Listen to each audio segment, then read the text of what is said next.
Hey guys, I arrived in Larnaca, but before I going to the center of the city, I came here at a salt lake that it's in the city of Larnaca, Cyprus, because I knew that between November and March there are flamingos birds that are nesting on the lake.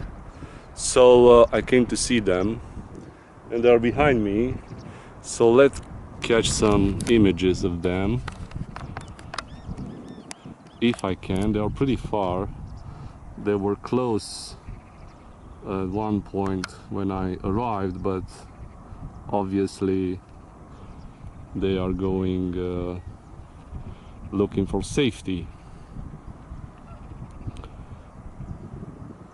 Well, I don't think from here we can see their reddish color. I don't believe that they are really reddish or pink. Actually, the intensity of the reddish color is given by their diet. So they usually eat brine shrimps and blue-green algae and shellfish. But the main reason for which they receive this reddish color on their feathers is from carotenoids in their diet. And if this pigment from this type of diet it's ingested directly, they became more reddish, more pink. If they eat animals that eat especially this blue-green algae, they are less pink or reddish. So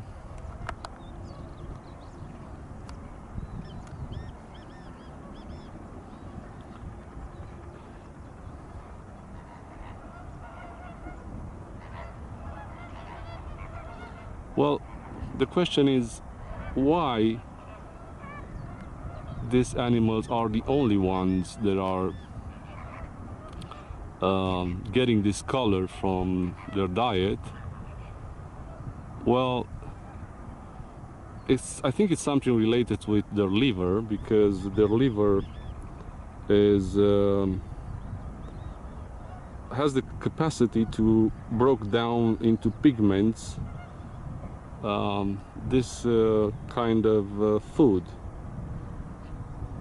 So it's connected with the liver enzymes.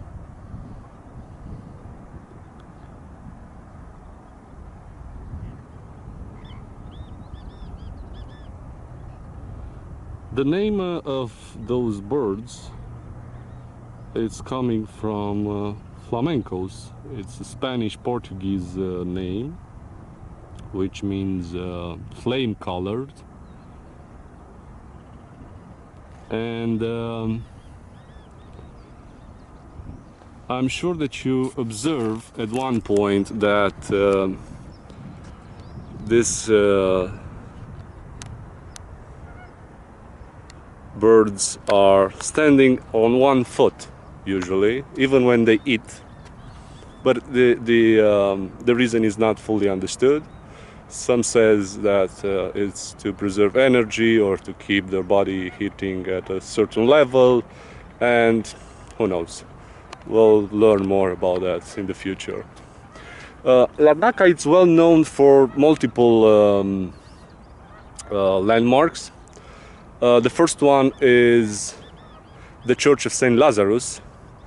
Lazarus is the one who was resurrected from the death by Jesus Christ.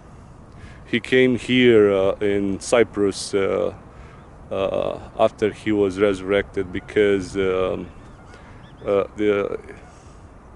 were then problems with Christians, and he fled here. The second one might be the castle of Larnaca. The third one should be another church that is built upon an underground church, which supposedly was a Phoenician tomb, and it's called Fane Church. And it has also a legend that if you go around about 3 times, you get rid of your headaches. And there are over there also 2 churches built on the ground level. And I might say also 1 or 2 mosques that are also in the center of Larnaca. So probably later today I'm going to go there and see, definitely I will go to see St. Lazarus Church and his tomb, and we'll talk more about that over there. But until then, I want to say that I'm also now in the Republic of Cyprus, because from Famagusta I went over the Green Line. The Green Line is actually the border between the territory occupied by the Turkish army and the Republic of Cyprus. As I said, the northeast side occupied in 1974 by the Turkish armies and proclaimed the North Cyprus Turkish region. It's only recognized by Turkey, and the other 3/3 of the island, because the territory occupied by Turks occupies about 34% of the island. So I passed over this Green Line. Unfortunately, there is not public transportation between those 2 territories, so you have to find a way to travel. And I thought that I'm going to have some problems, but everything went smooth. So I arrived here in Larnaca.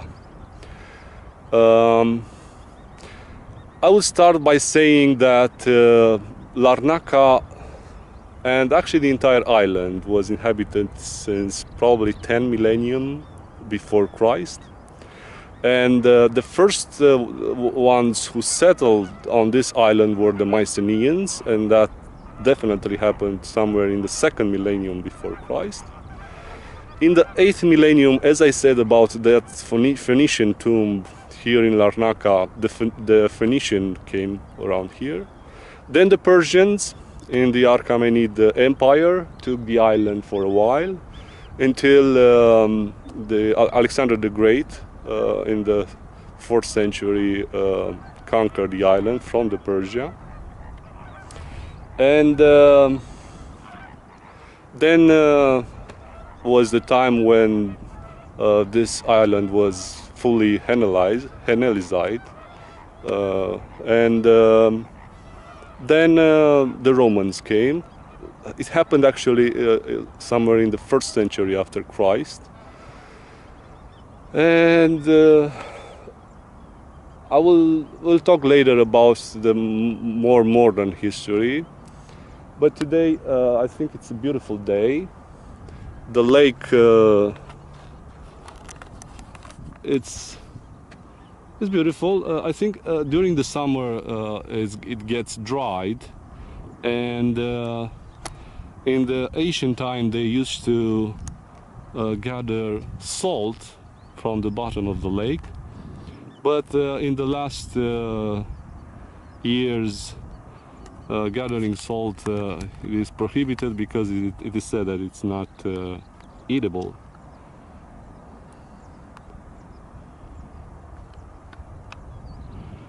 So these birds are going to fly away next month. I'm glad that I had the opportunity to see them and catch them here, even if I'm standing so far from them.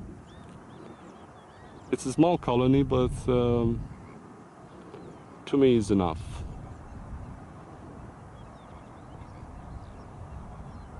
So see you next time.